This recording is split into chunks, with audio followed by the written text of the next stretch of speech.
Maintenant, on va voir les OGM, donc les organismes génétiquement modifiés. Pourquoi on fait des OGM? C'est pour déterminer la fonction d'un gène. Donc soit on va ajouter un gène, donc on va avoir un gain de fonction de la cellule de base, ou alors on va soustraire un gène, donc on aura une perte de fonction de la cellule de base.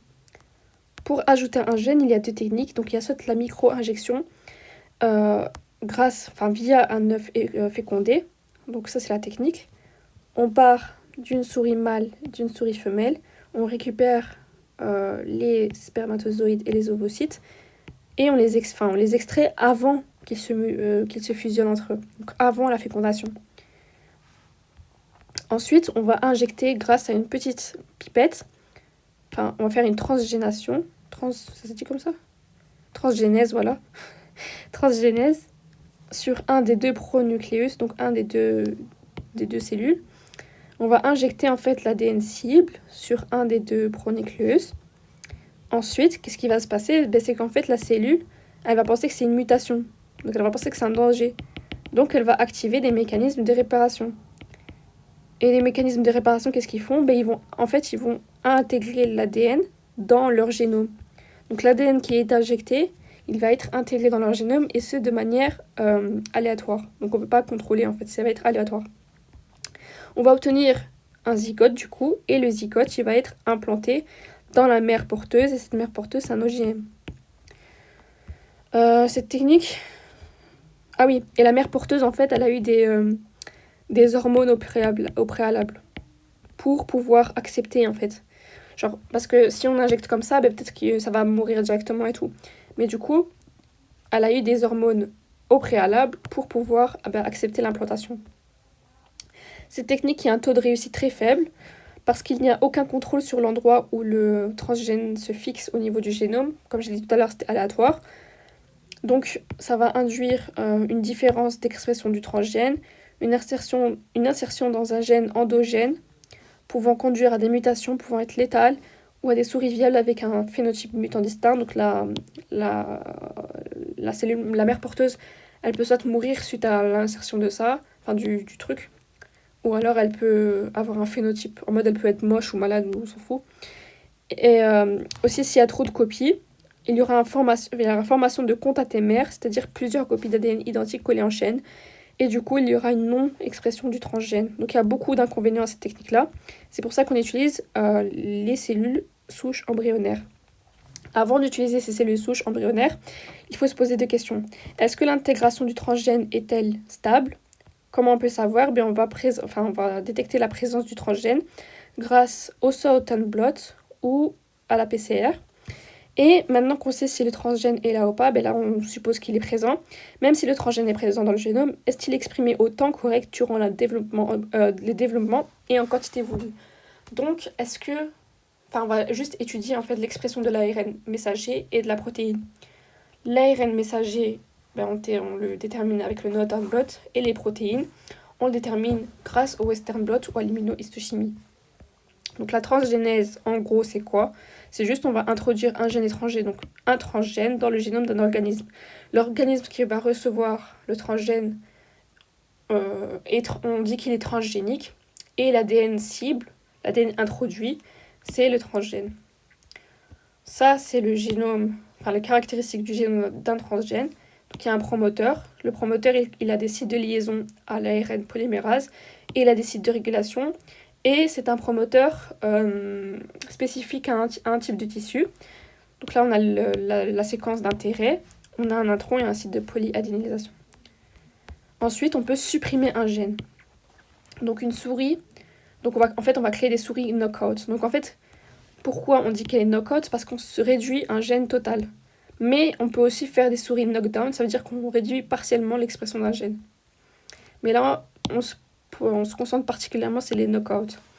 Donc, knockout, réduction totale d'un gène, donc le gène est rendu non fonctionnel, et du coup la cellule de base elle va perdre une fonction.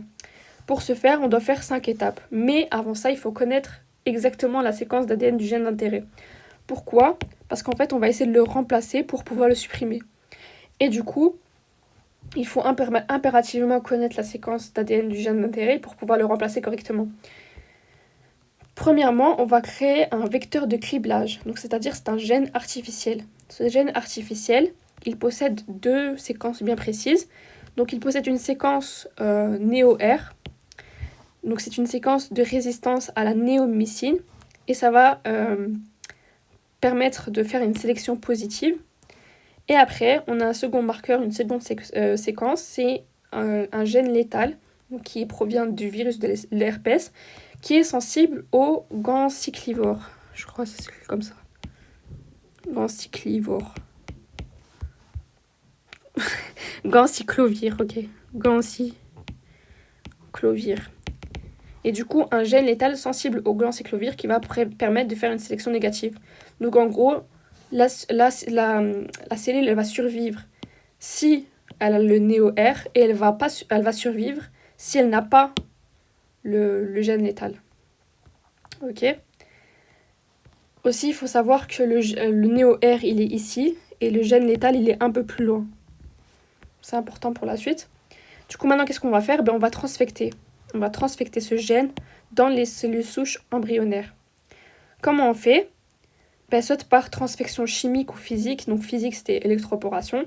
Et ce, avec 3 recombinaisons. 2 types de recombinaisons. Donc recombinaisons homologues ou non homologues. Les recombinaisons homologues, c'est-à-dire que c'est les mêmes gènes. Donc en gros, en fait, ça va s'aligner. On voit ici que ça s'aligne. Donc ça, c'est le gène cible, donc le gène qu'on veut supprimer. Et ça, c'est le nouveau gène, donc le vecteur de criblage qu'on va ajouter. Et en fait, on voit que comme c'est homologue, la protéine létale, elle reste en dehors. Donc, on a juste intégré néo-R, mais pas la protéine létale.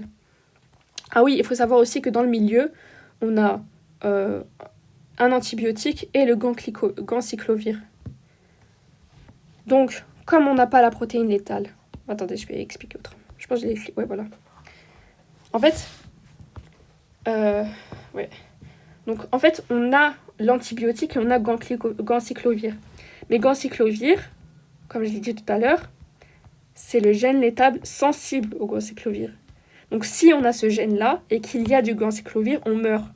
Mais ici, comme c'est une recombinaison homologue, on n'a pas la protéine létale. Donc, on s'en fout. On survit à ganciclovir parce qu'on n'a pas la protéine qui nous permet de mourir si on a le ganciclovir. Enfin, s'il y a le ganciclovir dans le milieu. Mais, en plus de ça, on a l'antibiotique, mais on a un gène de résistance à l'antibiotique. Donc, en gros, quand on est en recombinaison homologue, c'est-à-dire que les gènes sont les mêmes, on a une mutation du gène et du coup, je sais pas comment dire, mais voilà, la cellule est survie, quoi. Et du coup, c'est ça qu'on veut. Parce qu'on a réussi à supprimer le gène. Ah oui, et du coup, le gène létal, là, la protéine létale, ça s'appelle TKHSV. The Kerry HSV.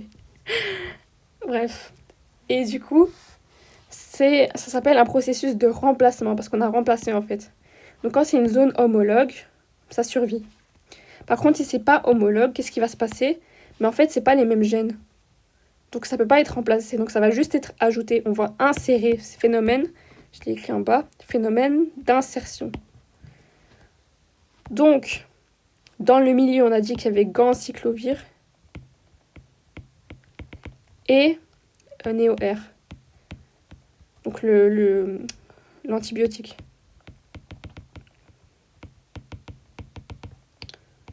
Problème. Bon. Pour l'antibiotique, on est carré parce que le néo-R, il est là. Donc en gros, si vous voulez, dans le génome, il y aura le gène de base et il y aura ce qu'on a ajouté ici. Donc en gros, on insère, c'est ça que j'ai dit tout à l'heure. Et du coup, c'est bien l'antibiotique, on survit parce qu'on a néo-R, mais on a la protéine létale et on a ganciclovir dans le milieu. Donc comme on a inséré la protéine létale qui va mourir sous l'action de ganciclovir, la cellule, elle meurt. Donc on n'a pas de résistance en fait. Et du coup, l'insertion elle est aléatoire, il n'y aura pas de mutation. Et du coup, c'est pas ce qu'on veut. Donc, il faut obligatoirement que la recombinaison soit homologue. Ici, c'est ça qu'on explique. C'est la même chose, mais avec un autre schéma et moins précis. Mais du coup, on va sélectionner grâce aux sélections positives et négatives. Donc là, il y a des cellules non recombinantes. Il y a des cellules recombinantes avec insertion ciblée, c'est-à-dire des homologues. Et là, insertion aléatoire. insertion ciblée, parce que c'est les mêmes gènes, insertion aléatoire, parce que c'est pas les mêmes gènes et du coup ça s'insère aléatoirement. Alors que là c'est ciblé, genre on remplace 10 chaînes le truc, tu vois. Du coup, là, toutes les cellules elles vont survivre avec NéoR parce qu'elles ont toutes les deux injecté NéoR, mais traitement au ganciclovir, sélection négative, les cellules sans TKHSV, elles survivent. Donc les cellules sans la protéine létale, les cellules sans la protéine qui va mourir pour ganciclovir, elles survivent. Donc c'est le truc homologue. Maintenant, quand on a juste les cellules homologues, qu'est-ce qu'on va faire? On va les injecter dans un blastocyte qu'on a transféré ensuite à la mère porteuse. Et du coup, on attend la descendance. Et du coup, elle va avoir des enfants. Ces enfants, ils vont avoir des pelages noirs ou des pelages bicolores. Les pelages noirs, ça veut dire que les... c'est quoi ES? C'est l'US. Souche. Mohim, les cellules qu'on a injectées, ben, n'ont pas survécu. Et les pelages bicolores, ça veut dire qu'on a des cellules chimériques, des souris chimériques. Ça veut dire que les cellules ES, elles ont survécu et proliféré, et elles ont contribué à la formation des tissus. Donc, ici, en fait, pour les pelages noirs et les bicolores, c'est du hasard. Donc, on sait pas, on sait pas déterminer si on aura... Enfin, dans tous les cas, on l'aura, mais le nombre et tout ça, c'est dû au hasard. Mais, dans tous les cas, il y aura quand même des pelages bicolores, donc des cellules